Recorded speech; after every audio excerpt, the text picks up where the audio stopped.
Hi. I'm checking in with you here to talk about a game, because, that's what I do. Yeah, I know I've been running a little late. I'm not maybe the most organized of people in the world about doing this YouTube thing. Uh, I'm more organized on some other things. Like when I'm doing work, I'm very professional, very by the numbers. But for whatever reason, when I do this sort of thing, I tend to be a little more fly by the seat of my pants. That's probably something I should work on, actually. But, anyways, the thing I'm going to talk about today, won't that be nice, is a game that I recently picked up as a Kickstarter reward called Lords of Gossamer and Shadow. And I'm also going to talk about the game that came before it. Many years ago, there was a game called Amber, a diceless role-playing game. This was a game based around the series of novels by Roger Zelazny. If you have not read the series of novels, you should. They're a great story. Zelazny was a really good storyteller. And the idea behind the Amber Chronicles, and there are 10 books? Yeah, I think 10 books in the whole series, is that there is one central reality in the universe. Or multiverse, I guess is a better way to put that. One central reality in the multiverse. And all other realities are a shadow of that central reality. And that central reality is called Amber. The perfect city, the perfect place, the heart of reality. And everything else is just a faint echo of that reality. And the people who rule there, the royal family of Amber, have the power to shape their way through reality. And they wander through from dimension to dimension, making war on each other to a certain extent. A lot of house war going on. There are greater threats involved, and I won't get into the overarching greater threats, but that gives you an idea. Each of these individuals was imbued with greater than human characteristics, because all humans are faint shadows of them. So, they're when they're strong, they're able to move a car strong. When they are good at fighting, they're crazy superhero level good at fighting, not just some random dude with a little training. They're beyond what humans can do, and that is impressive. Add into that the magical elements to their lives, and they're really they're not quite godlike to people that they run into, but close enough so as to not matter much. Now, that series of books was very popular. Eric Wujcik apparently liked them a lot and wanted to do a role-playing game based on them. And he came up with a game that was relatively new at the time. The idea of it, no one had come up with before, which was a role-playing game that was diceless. You didn't use dice as part of the game. That is very different from pretty much any of the role-playing games that came before it. And most of the role-playing games that have come since it, honestly. The idea that you wouldn't need some form of randomization is controversial, to say the least. Now, despite this, the game was actually quite good. And it came up with a lot of interesting ideas that have lived on. There was the idea that making characters was somehow communal. How you ended up interacting with each other was very, during the character creation process, was part of it. And the fact that there was a lot more leeway to roleplay your way out of problems, I guess. Not everything came down to a system check, and when it came down to an actual conflict, yes, the stats would be measurable, but also, to a certain extent, the game master's judgment played a fair amount into how the results would come out, based off of how people, role played the scene and came up with descriptions of what they were doing and those stats that they had on their character sheets. If you were relatively close in power, and the two people got in a fight, whoever was higher normally would win. But if the guy is slightly lower but has a machine gun and the other guy doesn't, it's a factor that the game master would consider and say, okay, well, you've got the machine gun, so you would do better in this than that guy. It was also very confrontational. Confrontational is maybe not the right word, but the idea was that the other players and you would be maneuvering against each other to a certain extent.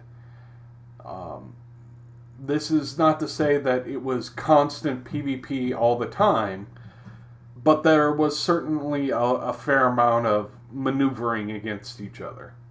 And that was built into the system. The system reflects this. When you're making the characters,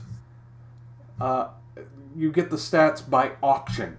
So you're each competing to be best in one of the four main stats.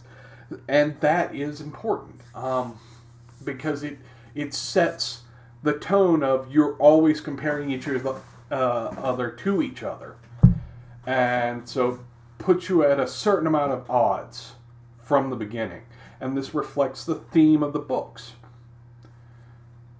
Anyways, Amber was groundbreaking, and those people who played it loved it.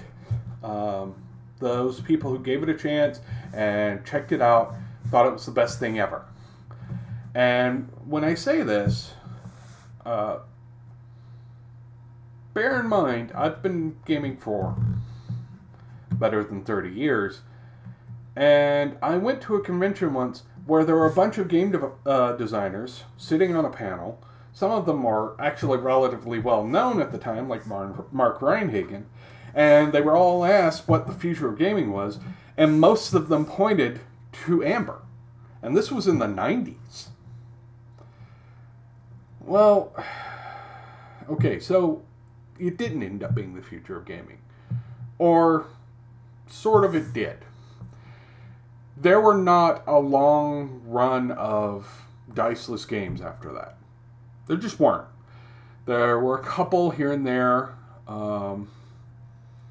but it really did not take off. People like their dice. Some people just can't deal with working without them. And that's fine. People like what they like. But while there weren't a lot of diceless games that came out afterwards, the influence of that game definitely can be seen in other things that did become popular, that did eventually become a thing. A lot of the people who worked on Fate have said in the past that they were big fans of Amber. And a lot of what led to Fate, and what is now Fate Core, came out of talks about, the Amber role-playing game. It's not a direct lineage, but its influence is certainly felt there. You can see that in things like the communal character creation process, the more narrative focus. Those are certainly extensions of the influence of Amber. They're maybe not directly the same, but they're very much influenced by it. And that's important. The influence is important. Now, I said I was going to talk about Lords of Gossamer and Shadow. Lords of Gossamer and Shadow is a successor to Amber. Sort of. So, somebody decided they wanted to do the Diceless role-playing game thing. Now, there are all kinds of interesting licensing issues involved with Amber, but the system still existed out there, and these guys got together at Rite Publishing and said, we want to do a game using this rule system. And so they came up with Lords of Gossamer and Shadow. And they did a Kickstarter for it. It was a successful Kickstarter. And the book is now out. It's using essentially the same system. It's got some minor differences. The world conceits are a little different, but not so dissimilar that it would be unrecognizable. Instead of the pattern using Princes of Amber, you have the Wardens of the Great Stair, the people who actually walk up and down the stairs between realities, which lead to doors, which lead to those realities called Gossamer. See? It's a thing. And the terrible things in between worlds is called Shadow, which is there to destroy it. There's a whole conflict between the two different sides of reality.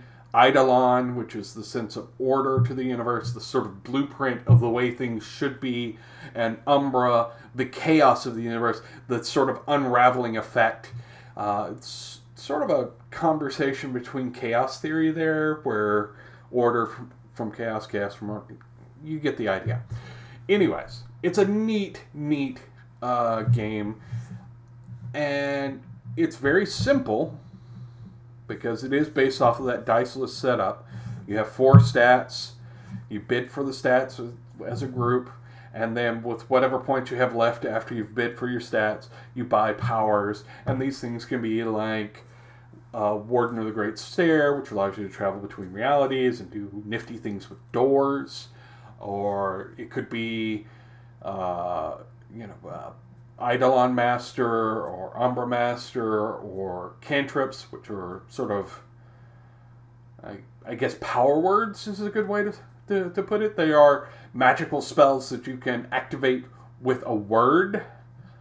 There is a power that allows you to create icons which have psychic connections to places or people. There's sorcery, there's invocation. There are a bunch of different powers that you can buy. So you kind of want to plan ahead with your points when you're bidding so that you have enough points to have the powers you want. That said, the setting has enough similarities to Amber that it's vaguely familiar, but it's just different enough to be its own thing.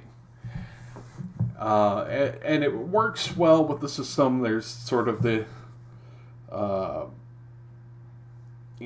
built-in infighting between different powerful wardens of the Great Stair. There is an external threat to keep them from fighting too much, because really all PvP all the time is maybe not awesome. So there is external threats, and you have literally an infinite, well, literal is maybe not the right term there, but you have a nearly infinite variety of settings that you can play with in there, because the Grand Stair leads to so many different worlds that are sort of shadows of each other, that you could, go to a world where, the Forgotten Realms. There's probably a door to the Forgotten Realms. You could go to the Forgotten Realms if you wanted to. I'm not saying you should, but you could. You could go to a cyberpunk world. You could go to a world where there are giant mechs or superheroes or, the Song of Ice and Fire world from George R. R. Martin. Though, really, death and woe. Death and woe. Why would you go there?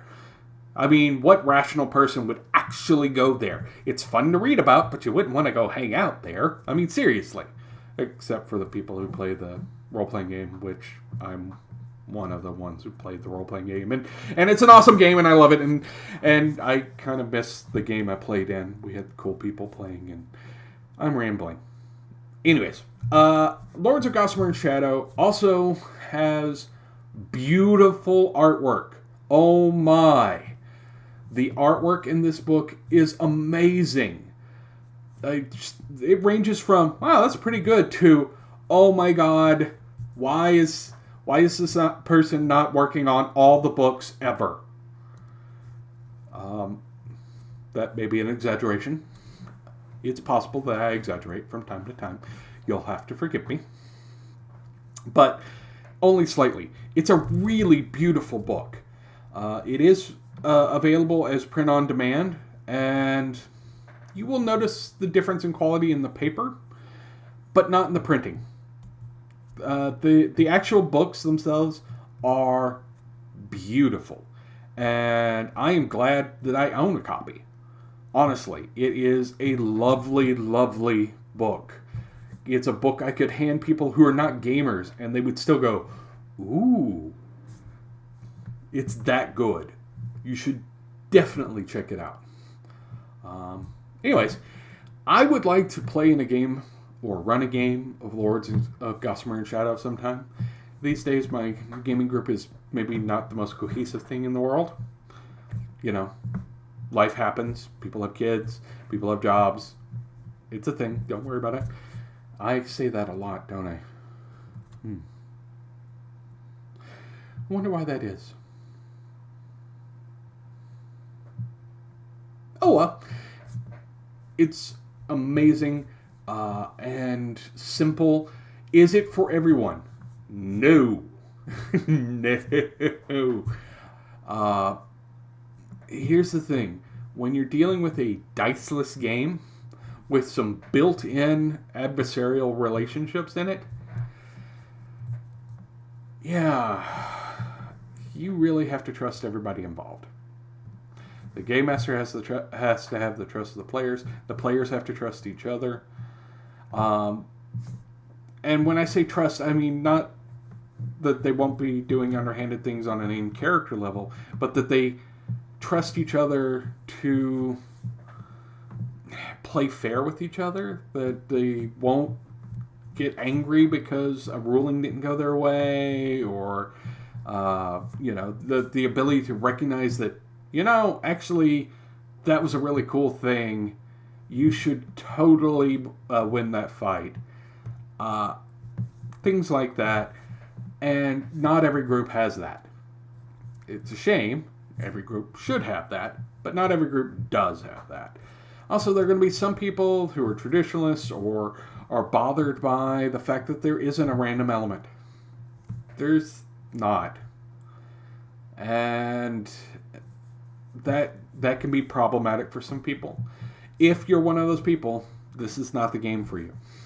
It just isn't. But if you're very much into the narrative game type, if you've got a good group, if you've got experienced players and game masters, it's a great game. And you should really look into getting it. Anyway, that's my thoughts on it. I will be back with another episode sometime soon. Maybe I'll talk about TV shows. It's possible I'll talk about TV shows. See, that's me being organized. Yeah, that was believable. Anyways, the other thing that I'm going to tell you about is, subscribe. So that would be cool if you want to subscribe in whatever form you can on YouTube or what have you. I am also going to be. I started up a Tumblr because I'm with it. It's what the kids are doing these days. God, only old people say things like that. Anyways, I've got a Tumblr, and I'm posting not only links to this episode or to all my episodes up there, but I'm also posting like photos of games from my collection because I am an uber geek and I have a collection of games. Go figure. Anyways, go check that out. That's the basics of the game on Tumblr, and I'll have a link in the show notes. And I'm, of course, also on Google+. Feel free to add me on Google+. And, give me a shout out. I'm on Twitter. I'm on Facebook, too. But I don't hang out on Facebook much. Long story. But if you like the show, go ahead and like it, subscribe, check me out later, and hope you guys have fun.